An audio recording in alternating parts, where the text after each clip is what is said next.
This is going to be a Gimp tutorial for beginners on how to create a social media posting using Gimp. Gimp is a free graphics program very similar to Photoshop and Canva, except it's totally free. If you want to download the software yourself, there is a link for it down below in the description box. Now, whenever I see a great ad by another book author or publisher, I save it as an inspiration piece.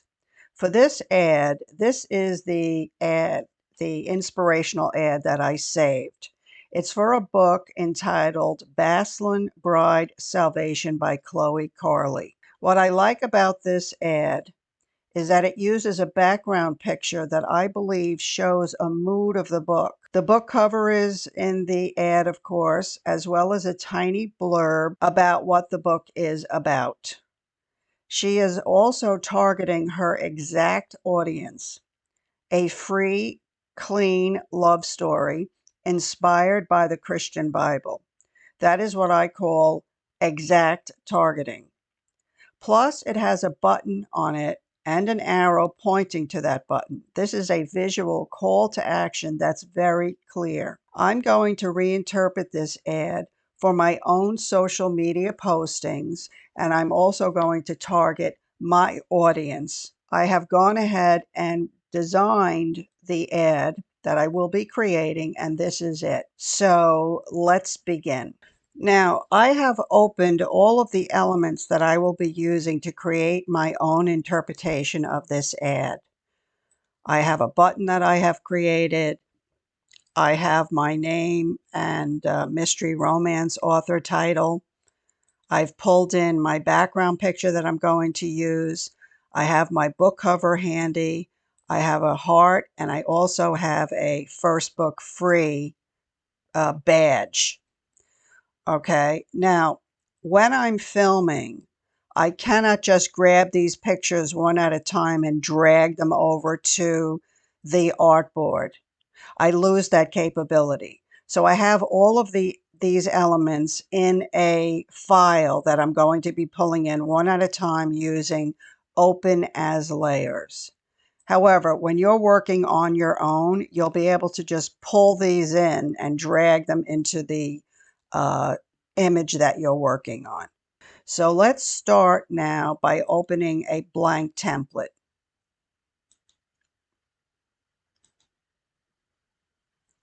Okay, I'm going to open my template that I have called Social Media 1000 Pixels.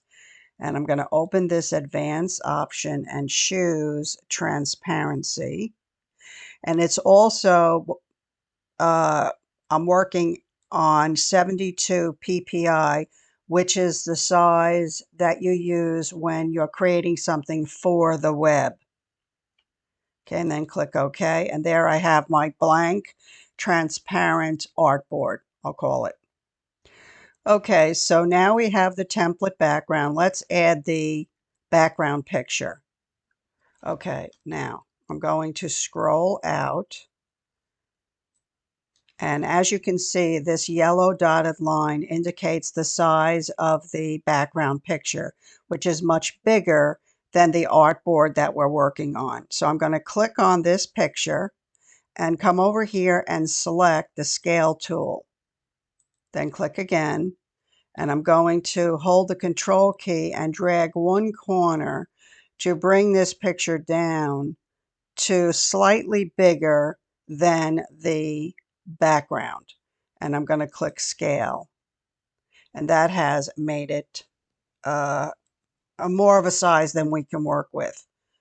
So in order to pull this bigger on the screen, I'm going to hit Control-Shift-J, and that pulls it. It fills the screen with it. Then I just like to walk it out a tiny little bit. Now, when I was designing this ad, I decided I wanted the steeple on the right-hand side because I want the book on the left. So let's go back here and change this a little bit. I don't want this tool anymore.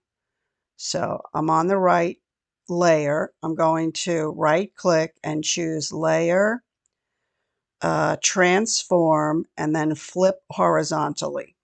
And there I have my steeple on the right hand side. Now I want to pull this into place a little bit. So I'm going to click on the move tool and just have a little bit more sky and a little bit, move the steeple in just a bit more. Okay, so that's good. As you can tell by Chloe's ad, the background transparency has been reduced. That's what gives it sort of that far off look about it. So let's go back to the artboard and drop the opacity, which is right here above the layers, down to about 70. Okay, 72, 71. Okay, now that's good. Actually, let's just do it a tiny bit more.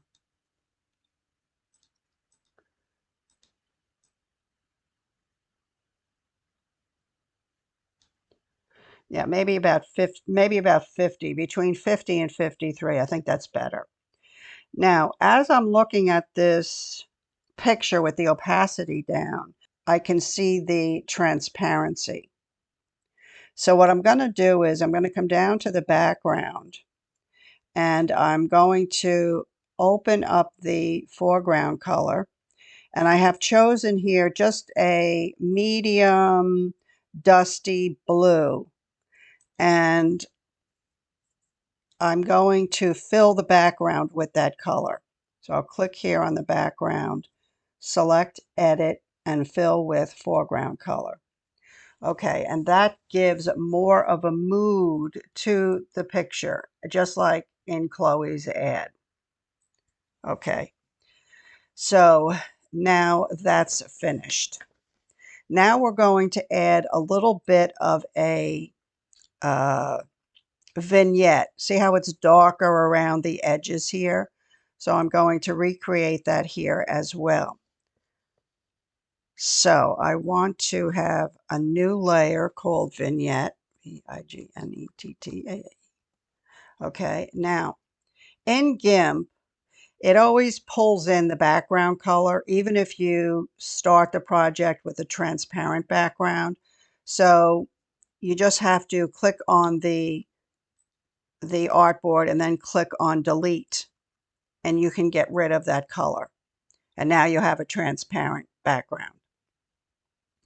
So let's go up to filters, light and shadow, and then come down and choose vignette.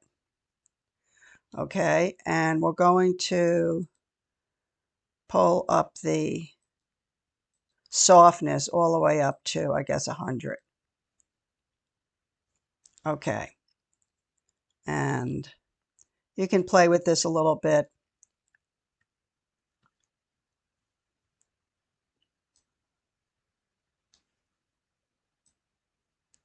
I just want the corners to be blackened because we're going to do a color overlay next. So I like the way this looks. It's just darkening the corners. So we'll select OK. And now if you look at Chloe's inspirational ad again, there's also a color wash here. That's sort of a deeper blue. So let's go back. I think that also contributes to this mood that is in this ad, which I think is great. Create a new layer and call it color wash. And choose transparency. Okay. And now I'm going to click on the gradient tool, come over here and make sure that I've chosen foreground to transparent down here. And also the shape I want is radial. I think it defaults to linear, so make sure you have chosen radial. Then come back here. Radial means it's going to put the gradient in a circular fashion. Okay, so I'm going to start slightly above the center of the picture, click and drag down till I'm off the picture. Okay, and then I'm going to let go of everything, including the mouse, and just come back and take this center point and move it more towards the church, just a little bit like that, so that the gradient is a little bit off. I like the way that looks. Okay, and then I'm going to click on the move tool, and that will sort of lock it into place. So that is our color wash. Now I'm going to put my name at the top. Chloe has her name off here to the side, but she also has a rectangular ad. So I'm going to put my name at the top. This here is a image. It's created on, it's a PNG image, which means it has a transparent background.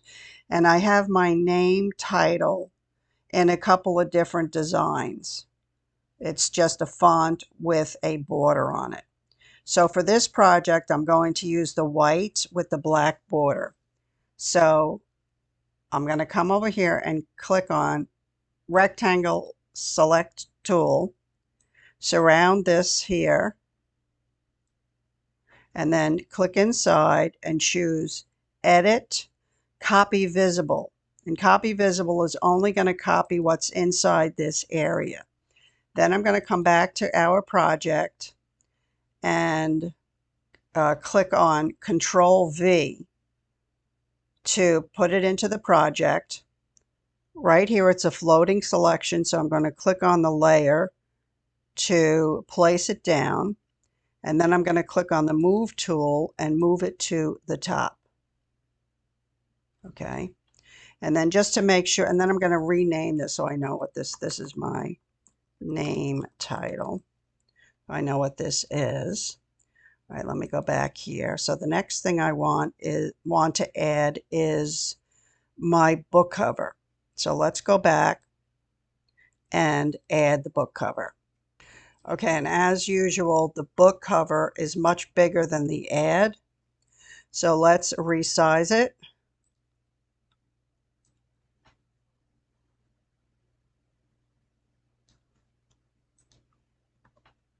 And I'm clicking on M for move, and then I'm going to move it into place right over here.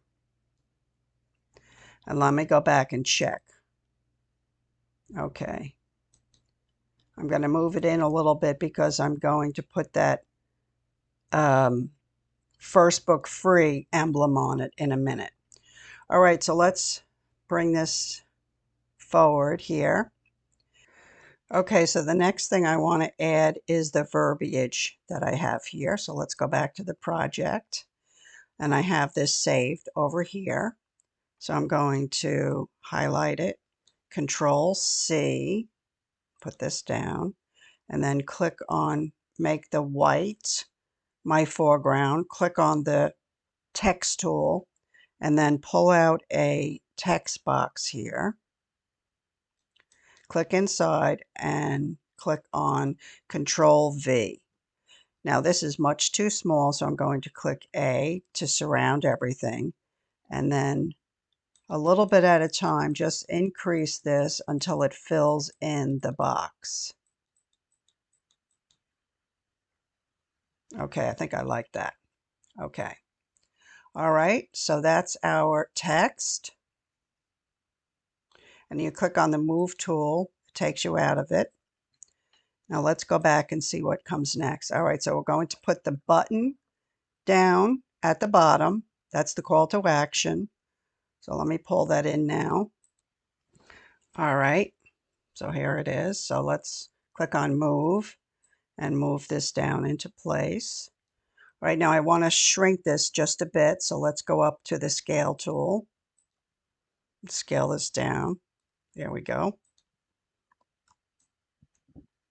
All right. And let's see, I think I want to make this text a little bit smaller.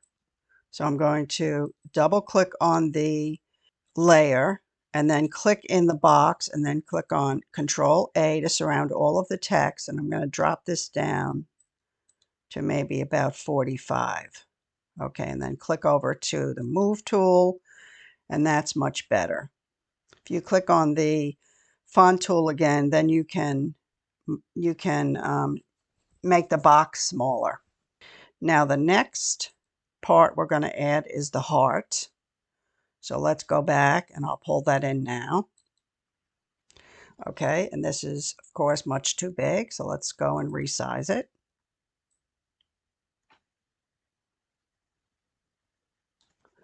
I want to make this very small. All right, and I want to move this button so it looks more like it's centered underneath here. And this, the heart too, almost like the heart is pointing to the download button. Okay, now let's go back here. And the last thing we have to do is put on this little first book free emblem. So let's go back here. I think I should make this book just a little bit bigger. So where's the book? Here it is. So let's get the resize button and make this a little bigger. That's good.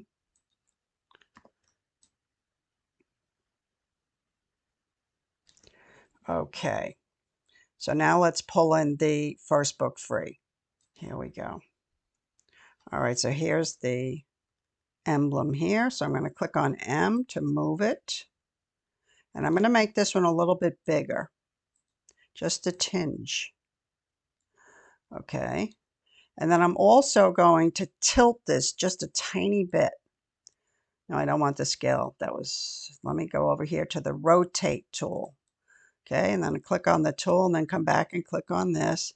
And then I'm just going to grab the corner with the mouse and just tilt it a slight amount. And then click on rotate. That's good. And then just put this in the center here of the corner of the book. Okay, so that's the ad. Let me just make sure everything is kind of even. So I'm going to take the alignment tool here. I've chosen to align it to the image itself. So I'm going to click on this and make sure it's in the middle. Okay, that adjusted a tiny bit. And that's the only thing I can really center. So this looks good. I'm going to move this up just a tiny bit. So make sure I have the move tool going. All right. And the heart, I'm going to move a little bit into place. All right. I'm going to leave the button where it is, and everything else I like very much. So there we have it. That's the ad that I have created for myself. It's a different size. My audience is certainly different than Chloe's, but I think that it was, a good use of the inspiration.